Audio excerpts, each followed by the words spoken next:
તમને કીધું ને કે માણસનું ભોજન અને ભજન બંને કર્મ બદલી શકે છે.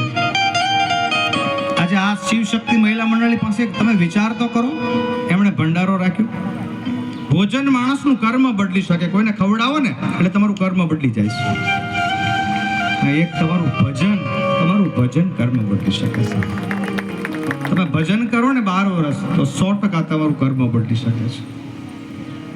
એક તમારું ભોજન. ભલે તમે કોઈને ખવડાવી ગયો છો, પણ તમે ખવડાવો એટલે સમજજો કે તમે 12 વર્ષ કોઈને એક ધારું ખવડાવો, રોટલો આપો ને એટલે તમારું કર્મ ઉપરથી બદલી જશે. ભોજન ને ભજન આ તમારું કર્મ બદલી શકે છે. સુદામા ધીરે ધીરે જાપ કરે છે, ઓમ નમો ભગવતે વાસુદેવાય. ઓમ સુશીલાજી બે હાથ જોડીને આવે છે કે સ્વામી સાંભળો છો શું? છોકરા સુઈ ગયા ઘરમાં, એટલી બધી ગરીબાઈ છે. છોકરાઓ કાંઈ માગે ખાવા, તપેલીની અંદર પાણી નાખ્યા. જૂની બહુ સરસ કથા છે. પછી પાણીને તપાવે, અને પાણીને બહુ તપાવે ને પછી એમાં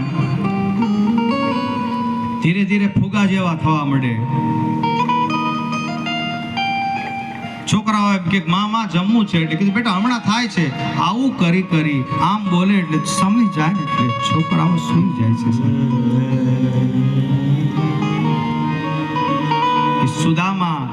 સુદામા માળા ભજતી વખતે પોતાના પતિને હેરાન નથી કરતી. બે હાથ જોડીને સ્વામીની માળા પૂરી થઈ ગઈ છે.